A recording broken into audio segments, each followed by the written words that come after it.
Can I get one of these? Please. You know what? I'm done with them. I'm so done with them. I ain't done with them. Lord, why hast thou forsaken me?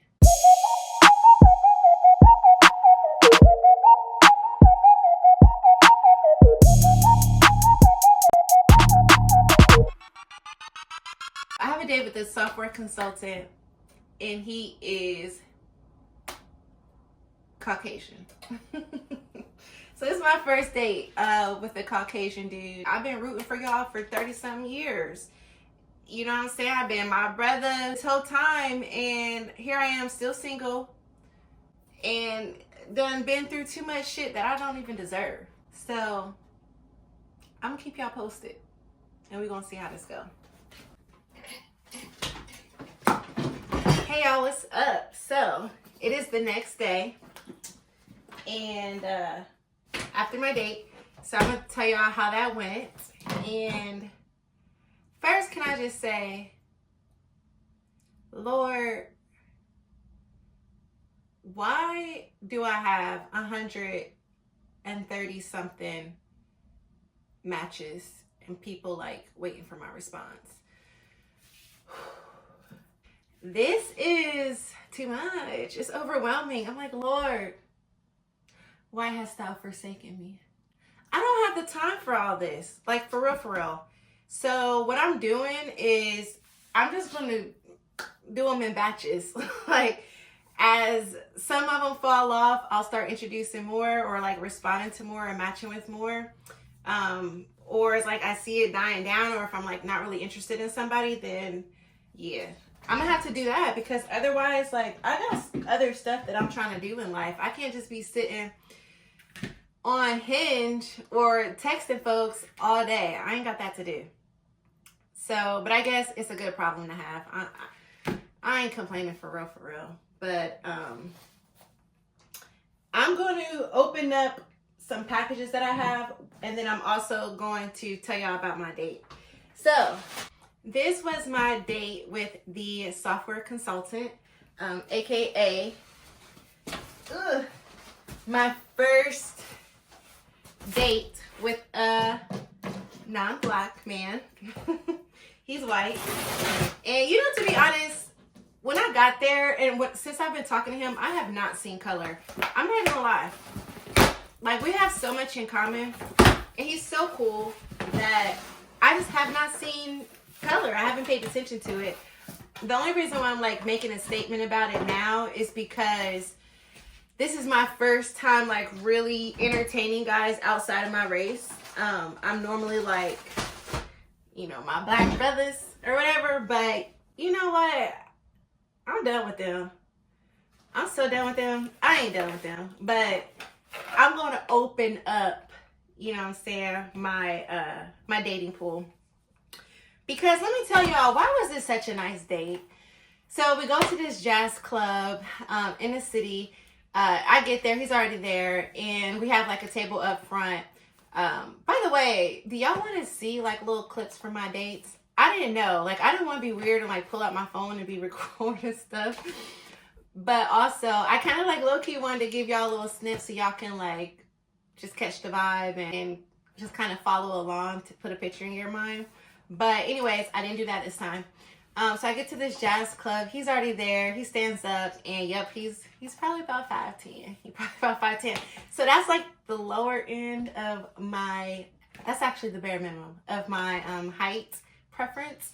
And that is because, y'all, I'm 5'8". Like, I'm pretty tall for a woman. So I'm like, at least give me 2 inches. I'm mad. Why was I just talking for like 10 minutes and my camera died? So now I'm using my phone, which is about to die also. So I'm gonna make this quick. So anyways, you know, I'm not even gonna lie. When I was there, when I first walked there, I noticed like there was a table of black women who was kind of side-eyeing me. I could have been paranoid, but I'm pretty sure they was side-eyeing me, like, and calling me a traitor under their breath. But I don't care. We are expanding our horizons. Like, I'm done. I'm not boxing myself in. I never dated outside my race, and I'm always like, oh yeah, my brother's this, my brother's that. We're not doing that this time around, because who's gonna treat me right, who's gonna treat me right. So we get there, or I get there, and he's got this plant on the table for me. I forgot that I told him I'm into plants because I'm just talking to too many guys. I don't know who I'm saying what to. But the point is, like, he remembered and he took the initiative to bring me a plant. And I'm just like, yo, it's the attention to detail for me. Like, can I get one of these, please? You don't get this with brothers. I ain't never got it with brothers where I'm getting like, wait, have I might have once. But an actual gift, a thoughtful gift at that, something that they know I like on the first date, it was like a yes for me. I was like, damn, is this what it's like on the other side? Like, somebody should have been told me this is how it is. So anyways, we're in this live jazz club. It was a really cool vibe. But it was cool. The music was really nice. They had a live singer, they had a pianist, a drummer, a bass player, and it was just so nice. It was a good little show. But anyways, the waitress comes around to get our order. I open up the menu, and I'm talking fast because my phone about to die. I open up the menu, and there's like 5 items on the list, and I came hungry as hell. Like, I should have ate before I left, but I didn't. And so I'm looking on the menu like, don't nothing on this menu look good or sound good. So finally, I'm like, all right, let me try this salmon, because I don't go wrong with salmon. I like salmon. And why did they bring me this salmon back? And it was, it was raw. I don't eat raw nothing except some raw nuts, okay? This salmon came back raw. And I was like, oh my God, what am I going to do? Like, am I going to tell this dude, like, I'm sorry for wasting your money? Or am I going to sit here and force myself to eat this raw salmon? After a couple minutes, I was like, hell no, I can't force it. Because if I mess around and throw up in these people's restaurant, it's going to be even worse. So I had to lean over to him and I was like, I'm so sorry. I'll pay for this, but I can't eat this. I did not know it was going to go. I did not know it was going to come out raw. And I said, I don't want to waste your money. And he was like, no, it's cool. Don't worry about it. Don't worry about it. So, spoiler alert, I did not pay for anything that night, of course. Like, obviously, I was just offering it to be nice, but I expected him to pay. So, he was like, oh, do you want to just switch? And I was like, sure, I guess. Because he had hummus. I don't really mess with hummus like that, but the hummus was good. It was straight.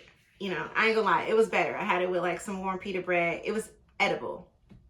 And me drinking on an empty stomach was not going to be, it wasn't going to be a good vibe. So he takes a bite of the salmon, like the first bite. And I was like, how is it? Is it good? And he was like, yes, it's real fresh. So then like 2 bites later, he's like calling over the waitress and he's like, yeah, I think we're done with this. And then he leans over to me and he's like, yeah, I didn't like it. I was like, damn, let's share the hummus. It was funny. You probably would have had to been there. I don't care. It was funny. So anyways, after the show, he's like, let me feed you. I know you're hungry. And I was like, no, it's cool. Like I was going to eat when I got home. He was like, no, it's not cool. Let me take you to get some food. So I was like, damn, okay. And you know what? That's how we need to be thinking, to be honest. Like, I was trying to be easy and not really complicated. And I'm not saying like we should be BITCHs or Karens, but we shouldn't be too easy too, because really it's about the effort and the consideration for your feelings. Like making sure that he should be making sure that you're comfortable, that you're satisfied, you know what I'm saying, that you're good. And so to me, that was a green flag that he was like, nah, it's not okay. Let me feed you. Because it wasn't on our to-do list for the date. So I was like, all right, cool. We go to this restaurant that was like walking distance from the place. And we eat. And we have a really good conversation. Like, the conversation flows so easy. We laugh so much. And you know one thing that I noticed about him that I haven't experienced personally from like Black men is that he actually cared about what I had to say. Like, you know how you ask a person a question and they answer it and then like you low-key expect them to be like, what about you? So like you can have a chance to talk. I don't know. My experience, a lot of black men don't be like tossing the question back to you. But this guy, like, he was asking the questions and he didn't even jump in and be like, oh yeah, me too, or here's my perspective. I had to ask him, like, well, what about you? Because he was just like this the whole time. Like, just so awed with what I was saying. And I was like, man, I realized I'm doing a lot of talking, but it's because he's curious and he's asking me a lot of questions. So it was just so nice. Y'all. So the date was good. I'm just going to say that. The date was really, really good. Got my plant, which was so nice. Had a good time at this jazz lounge. Had a really great conversation while we were eating food. And then he's walking me to my car. Girl, why does he say, so I got some tickets next week for a poetry slam? Apparently, I also told him that I'm into poetry and I write poetry. The fact that he, 1, remembered that, 2, cared, 3, already set up a second date before the first date even ended. Can I get another? Can I get another? I was like, wow, man, it's so nice on this side. So I had a really good time. That's all I'm really going to say about that, because I don't want my camera to die. Because if I had to repeat this whole conversation again, I'm just ain't. Y'all just not going to get the update. So I'm about to do some sewing. I'm going to sew the rest of the day. I don't have no more dates plans today because it's been snowing. And I do have 2 dates planned for tomorrow, but it's been snowing so much, I honestly might cancel those or reschedule, whatever they're trying to do. Like, if they mad, then it could be a cancel. What I want to say too is, girl, is that I've noticed throughout this process of dating that my last relationship, like, dude took me for granted. Like, he straight took me for granted. And I'm just so glad that I left. I'm so glad, y'all. I was about to live a life of mediocrity, unfulfillment, dare I say narcissism, all these different, like, just negative things where I'm just like, why would I put myself through that? Like, nah. I bring a lot to the table, and I need a guy who's not gonna take that for granted. Like, don't take me for granted. Acknowledge, like, the value that I'm bringing. And if not, keep walking. I'm okay with that. So, yeah, I'm just like, this is great. I'm really enjoying this. I'm going to see y'all in the next video. I'll give y'all an update on my dating chronicles after some more dates.